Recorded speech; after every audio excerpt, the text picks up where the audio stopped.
Awesome. I think we're live, everyone. For those of you who joined us this afternoon for this webinar, we're just going to give ourselves a couple minutes. I don't know about you, Cade, but I am super excited about today's webinar.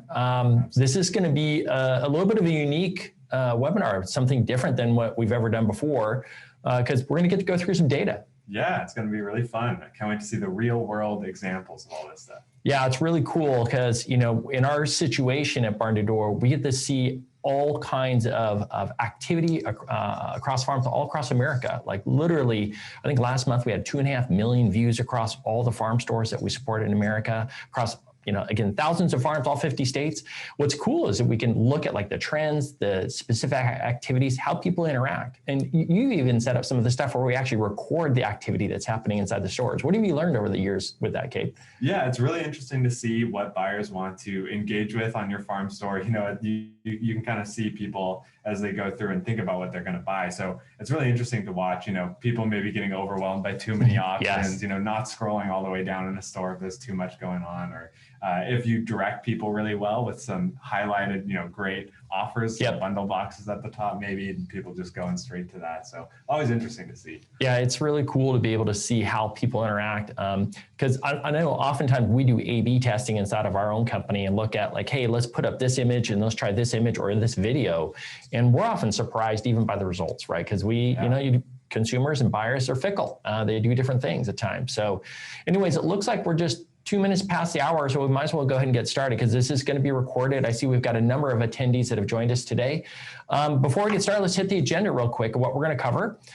First and foremost, we're going to run through what is a subscription? What are the expectations do buyers have when they buy a subscription from your farm? Like what types of offers should you be making? And then we're going to run through 3 very specific farms. And again, it's going to be anonymous. All the data is real, but we're not going to tell you the exact farm because obviously we have to respect their privacy.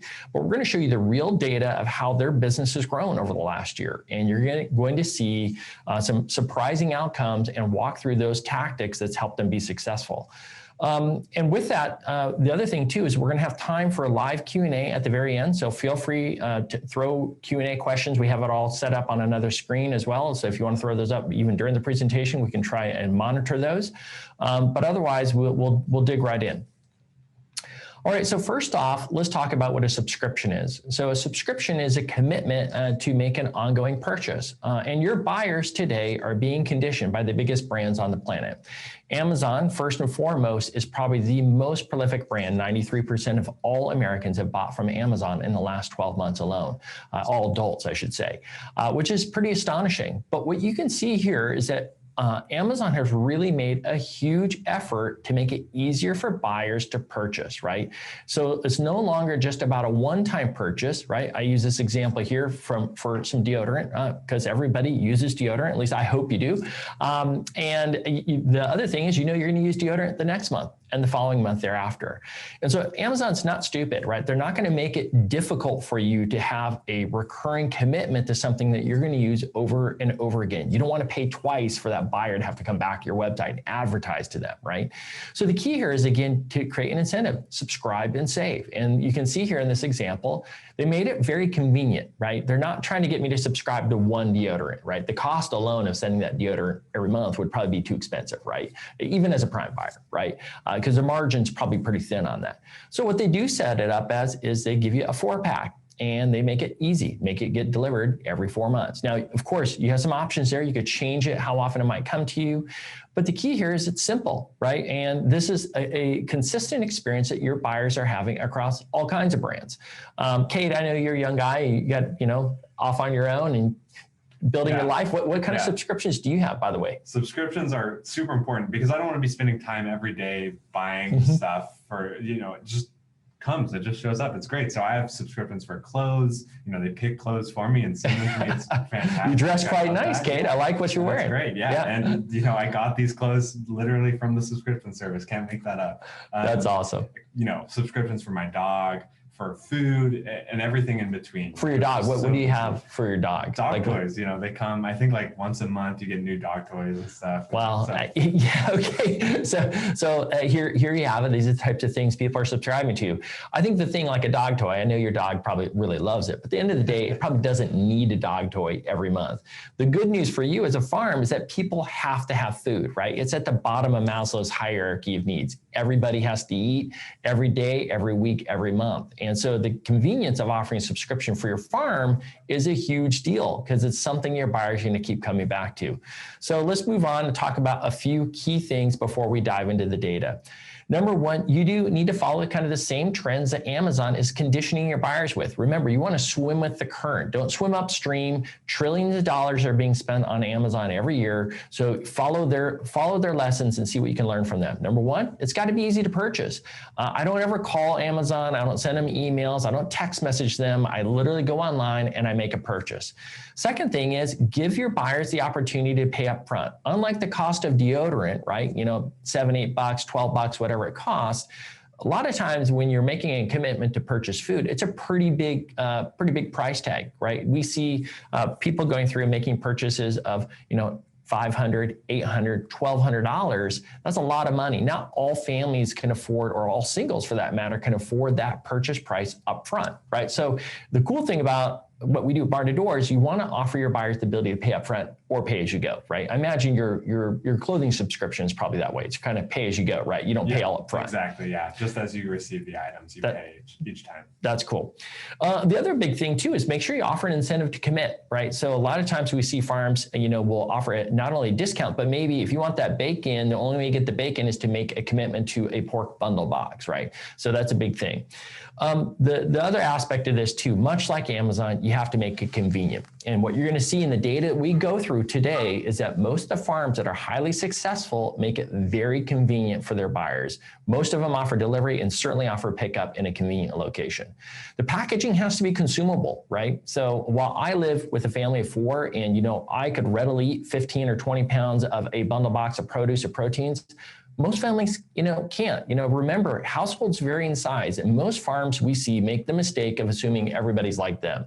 They live with 4 people. How many people do you live with, Cade? Right now, 2, but I, for a long time, lived with 1, and I've got to say it was surprisingly difficult to find like food of any kind for 1 person and cook for 1 person. Yep. I feel like that's definitely a forgotten about segment of the population. Do you have a chest freezer? No, absolutely not. Tiny freezer. Point well taken. So the key here is remember, and you see the data here, I think it's like roughly a third, but I think it's 31% of people live alone, right? So you have to be thinking about making the packaging for your subscriptions consumable for somebody like Cade who lives alone, right? He doesn't need a 20-pound proteins box. 5 pounds is probably fine, right? And make it simple, small, medium, and large, right? So as we go forward, we'll highlight some examples from the farms that we're going to be covering. But remember, for your farm, if you're thinking about subscriptions, it's got to be consumable and it's got to be easy to purchase. All right, let's move on. All right, case study number 1. We're going to start with a dairy, and this is really fun because, you know, in all these cases, this was the first time for a farmer trying this out. All right, so this is a diversified dairy operation, and they had been a wholesale business, right? This is not a dairy we've ever talked about at Barn to Door, so don't go look at any of our testimonials. This is not anybody we've publicly talked about before. This is anonymized information, but the data underlying it is detailed and correct. So in this dairy operator's situation, they had a real challenge. They had to switch from wholesale to direct. This is not an uncommon scenario for many dairies who are trying to switch their business, whether they were selling wholesale to a grocer or if they were, you know, selling on contract to a large dairy syndicate. And so a big part of this challenge too was how do you build a brand? They had to go out and build a brand and build a customer base. What they did really well is they really targeted locally. We have to remind farmers all the time to just, again, don't try to pretend, don't take a shotgun approach. Don't try to go everywhere. What they did is they targeted their local community very specifically with social media and email. They reached out to people they knew through their church group. They reached out to people that they were already friends with on Facebook. And then they ran some targeted and some boosted ads on Facebook, and it worked incredibly well. If you have a community of 50,000 people or more, you can target that community of 50,000 people very specifically and geographically. And then the second thing that they did is they bit the bullet and they said, okay, if we want this to work, because they had run a quick survey of some folks just in their own circles, and they all knew that people wanted the convenience of delivery, right? So this is what they did. So if you look along the bottom here, what you see in the gray bar is the number of registered buyers that they had. So these are the people, in month 1, month 2, month 3, that they're reaching out to get to go make a purchase from their farm. What you see there on those orange bars, though, is when they introduce subscriptions. And what's amazing about it is you see it just, again, the number of buyers, once they offered subscriptions, look there in month 4, the second they offered subscriptions, bam, like people signed up, right? I don't know about you. Do you drink milk and eat butter regularly? Yeah, every day, yeah. Dairy products every morning with my coffee for breakfast, of course. Yeah, I mean, this is one of those things that's a must-have go-to for every family, right? I have eggs every day. I do have a dairy and poultry subscription coming to my house as well. But what's great about this, look at this. 77% of all their buyers now have a subscription. And that literally looks like about 7 months. It's amazing to see the response that they got from their customers.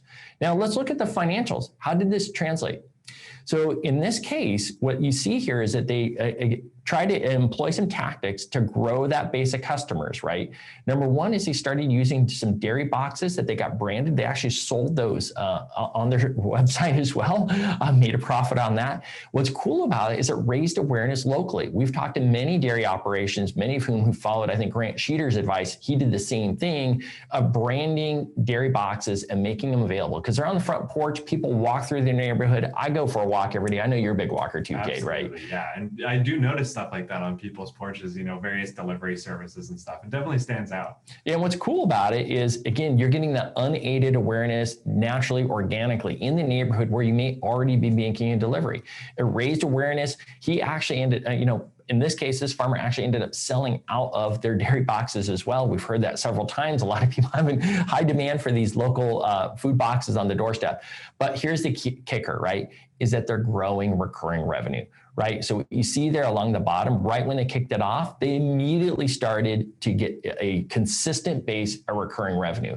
Now, month 7, 8, and 9, you see some really big blips there. That's because they supplemented with selling some of their older animals in quarter, half, and whole, right? But the key is their core revenue, where you see month 4, 5, and 6 there, they have flipped that revenue now. 43% of their core revenue in their operations is all recurring.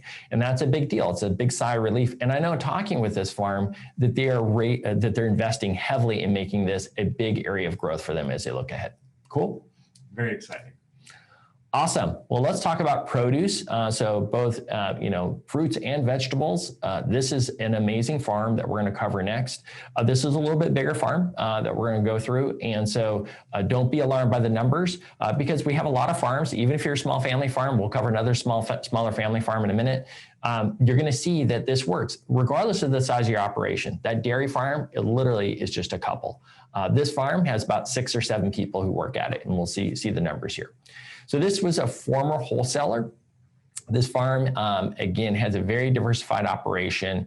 They're located in the southern half of the United States, so it gives them the luxury of being able to sell year-round. Unlike a lot of the northern farms who don't get to sell year-round unless you've got high tunnels, this produce farmer has the luxury of selling year-round. What they obviously experienced, like I think many of you, was that the wholesale market was effectively dead this year, right? Schools were closed, many of the restaurants were closed, and unfortunately, many farmers markets closed. Fortunately, many of them reopened now, but several had closed. So they were stuck with a real challenge of figuring out, hey, we've got to flip our business. They were primarily wholesale, and they had some presence at some farmers markets, and they're like, wow, With this change in the market, we're going to have to go direct, and we're going to have to build our brand, right? So what's cool is that they actually really invested in their brand, and they got some little local media coverage. They contacted the local news and they reached out to people. They did some social media stuff. Of course, same thing. They started offering door-to-door delivery several days a week because it comes down to convenience. We often say convenience is the tipping point to success. And what you see here, I don't want you to be alarmed by the numbers, right? Effectively, 17% of all their buyers that they have signed up with subscriptions. But what you're going to see is that they've got a pretty large base of buyers because of their presence at farmers markets in the past, right? But take a look at these numbers. Now flip to the next slide. These were the results. They have grown that subscription revenue from around 10 grand a month to over just over 30 grand a month now. This last month, they were a little bit over 29 grand. Prior month, they were over 30. So they've had like a serious amount of success, and they're investing even further. Obviously, those earlier months were a part of the big kind of COVID pandemic spike, but then they flipped those users very quickly into subscriptions. And now what you see is that 86% of all their revenue now is a subscription. That is huge. I don't know about you, Cade, but if somebody told me that, you could go plant vegetables in the ground and grow them with the absolute certainty that you're going to sell them on the other side, would you take that bet? That feels good. Yeah. You want to know that that stuff is accounted for, and you're not just holding onto it, hoping that people will show up and buy. You have that security. Yeah, it's a big deal. It's a lot of stress, as I think many farms know. You don't grow it and then hope they come. This model is about, hey, growing it, knowing that they're going to pick it up, right? And I know we've talked to some farms too who've like even thought about their harvest schedule, right? Just trying to streamline their operations or pick pack as well with those subscription commitments. Can you talk about that a little bit?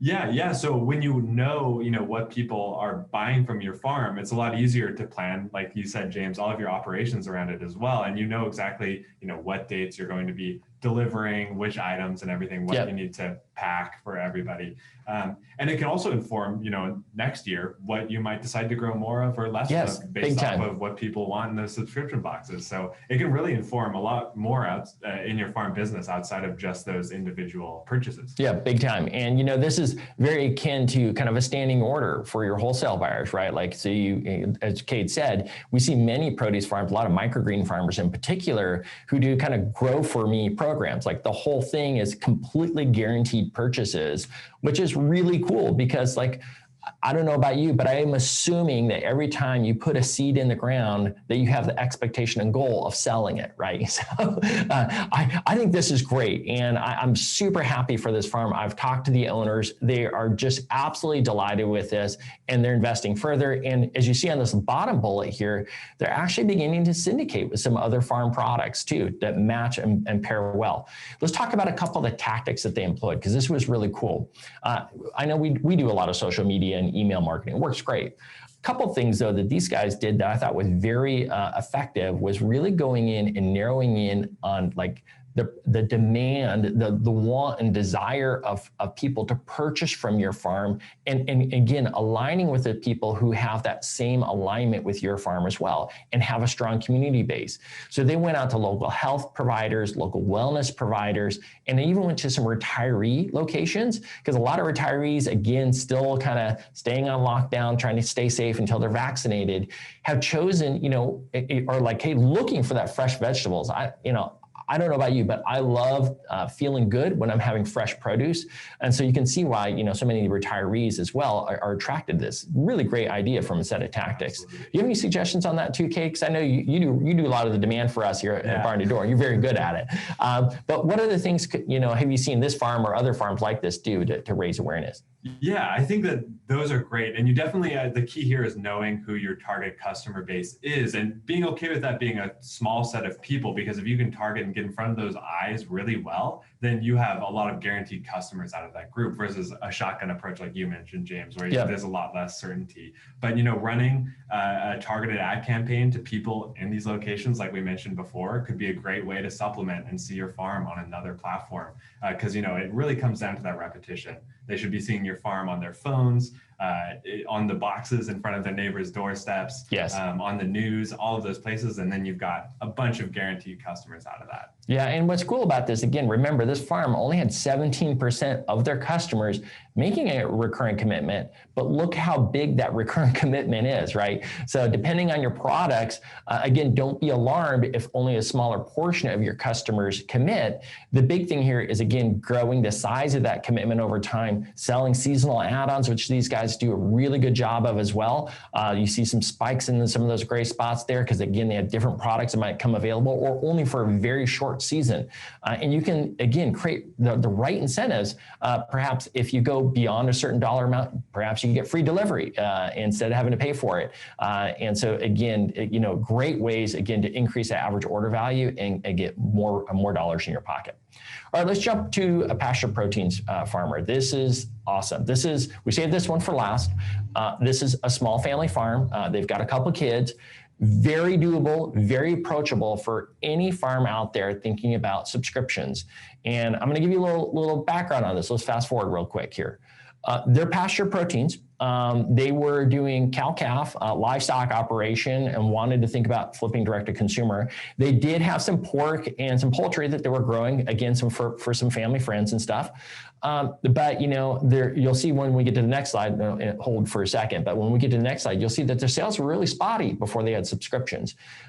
We talked to them. I got pulled in by our sales team. They asked me to say, hey, look, great couple. They have really strong ambitions, worked with the account managers, got them to sit down and think, hey, look, I know you're almost 2 hours away from a metropolitan area, but make the commitment. Just commit to drive there at least 1 day a month and then eventually 2 days a month. And now, sure enough, they're going every week for 1 day to do deliveries in a metropolitan area.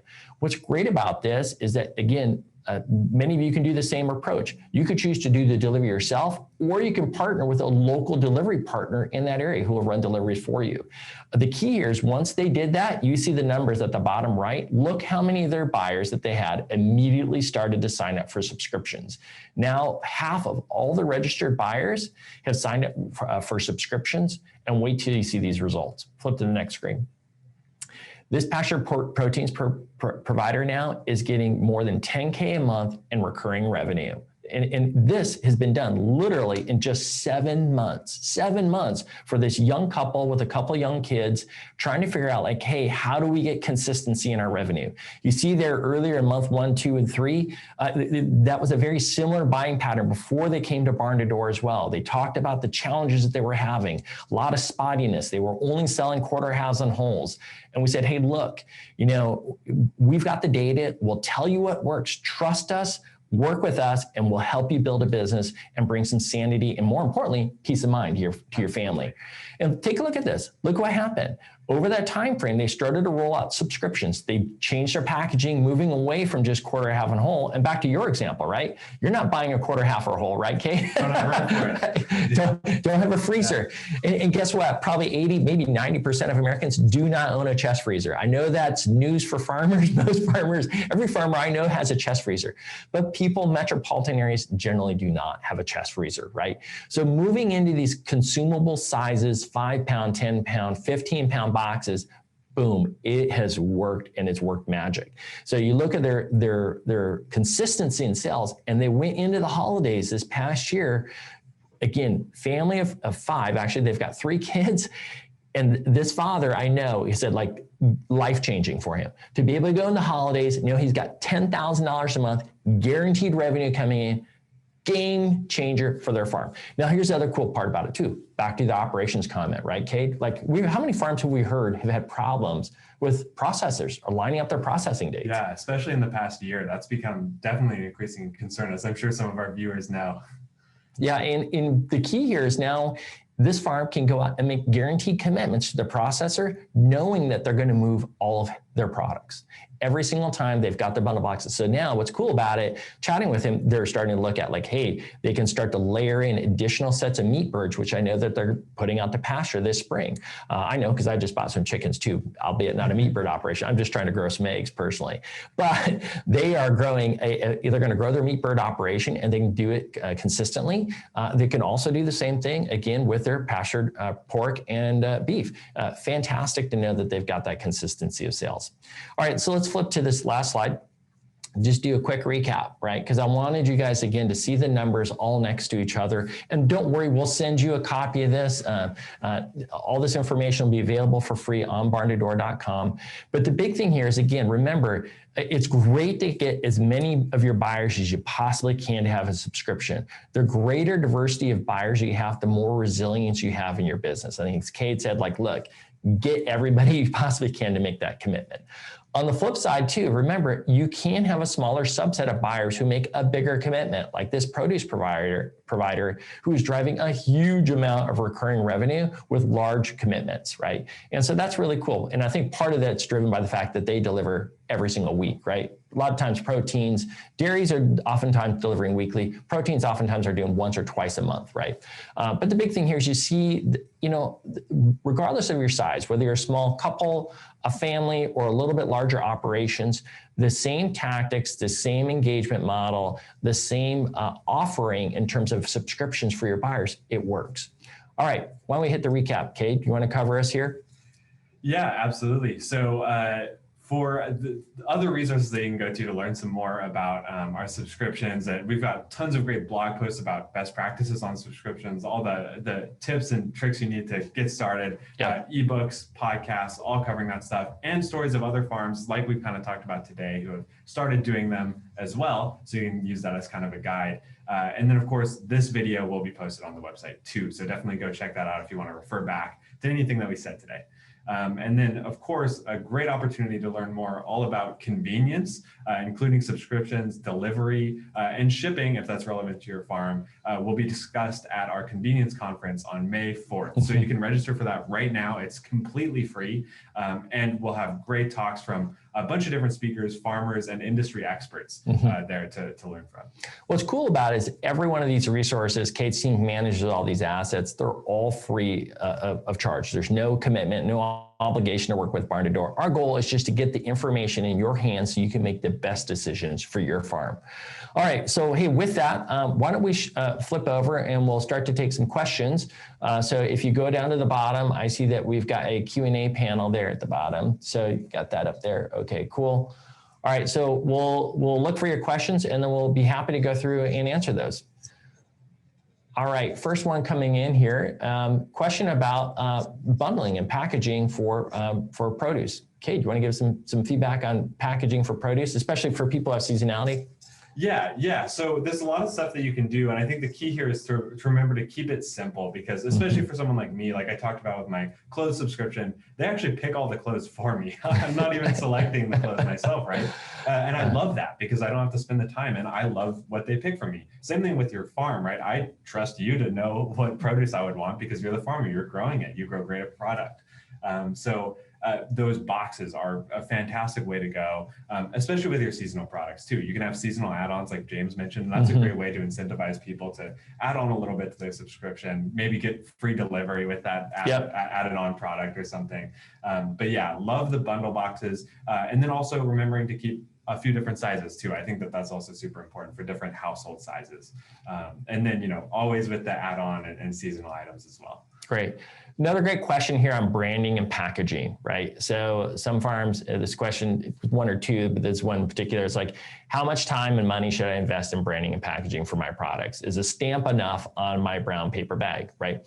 So what are your thoughts on that, Cade? I have an opinion on it.